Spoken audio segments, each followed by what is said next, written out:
So you've got an Xbox One or you're planning on grabbing one this holiday season, and you're hearing all kinds of stuff about this new Elite controller. It's selling out everywhere, it does all kinds of special shit the regular controller doesn't do, it slices, it dices, but you still question yourself whether or not it's really worth paying $150 for a controller. And the answer is, well, maybe. See, the fact of the matter is that this controller is a whole lot better than the regular Xbox One controller, but all the different special functions it adds aren't the kind of things that every person who buys one is going to be able to benefit from. So to begin with, let's take a look at what $150 gets you in the first place. Of course, you're getting the controller itself, you're also getting all the different little modular pieces that you can switch in and out, which we'll get to in a second. It also comes with a braided cable that you can use to connect to your Xbox One or PC, and you get a nice little carrying case that can carry all of it all together if you want to use it portably.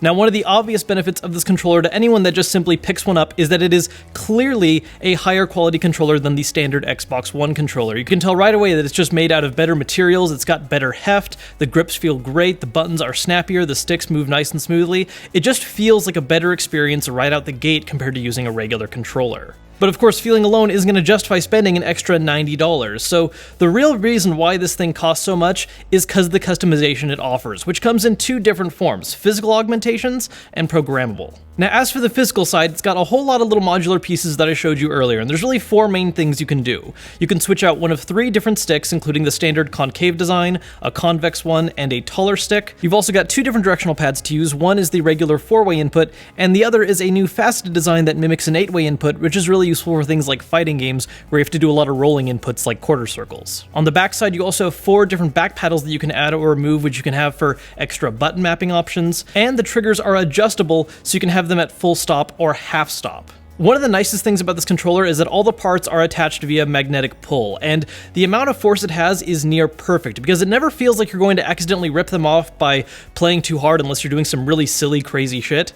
But at the same time, it's really easy to pull off each part and put in a new one. Now, these physical customization options are all well and good and do give you a good amount of ways to customize the controller to your liking, but where it really shines is when it's combined with the Accessories app, which allows you to program a lot more internal aspects of the controller. The app basically offers three main ways you can adjust performance with a couple little extras as well. First off, you can do button remapping. So if you want to switch X and B, you can do that. If you want to switch left and right sticks, you can do that. So it gives you different ways to map the controller to games you like. And in fact, it comes with a lot of different pre-designed custom profiles that match different popular Xbox One games like Gears of War, Halo, Forza, so on and so forth. Second off, and the one that I found most useful personally, is the stick sensitivity options. You can customize both the left and right stick with one of four different choices. You can either have normal acceleration, you can do one that's slower across the board, faster across the board, or an instantaneous one where just moving the stick slightly will make you move right away, but going full force will be just the same as normal acceleration. And last but not least is the third customization option of trigger sensitivity. So like I said before, you can adjust the triggers to be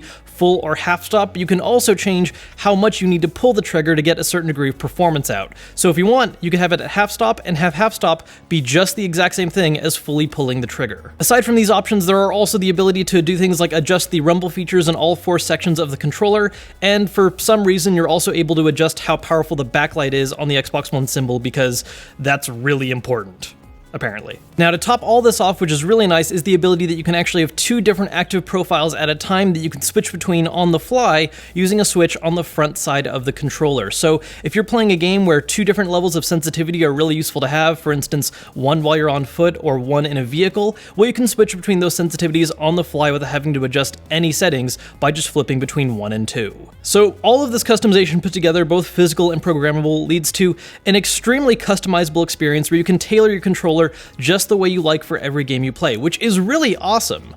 It's also worth noting that the Xbox One Elite controller is not unique to the Xbox One. You can also use it with a PC by either hardline connecting it or buying a separate wireless dongle attachment. However, if you want to make use of the Accessories app for full customization, you do need to be running Windows 10. So all in all, for $150, this is a really cool controller. The problem, though, is that all the different little options it has to give you are really only the kind of things that you can benefit from if you already have a certain degree of skill level. This isn't going to be the kind of controller where you buy it and you're somehow instantly better at playing Halo or Call of Duty. You have to already be pretty proficient at the game to understand and really make use of all the little options it gives you. As a result, I can really only recommend this controller for you if you're a really competitive, avid gamer and want something that's going to give you a little bit more extra of an edge. If you just play stuff more casually, you're really not going to see any huge growth from buying this, unless of course you just want to burn $150 to show off to your friends that you got the new special Elite controller. Is it really cool? Definitely. Is everyone who buys one going to get the full $150 out of it? Probably not. So those are my thoughts on the Xbox One Elite controller. If you want to grab one, I do have it linked down below, although they are currently out of supplies. You're just going to have to keep your eyes open for when they show up again. As always, if you enjoyed this video, hit that thumbs up button to let me know, as well as subscribe to not miss out on any future videos. Until next time, guys, I'm Kevin Kenson, and I'll see you later.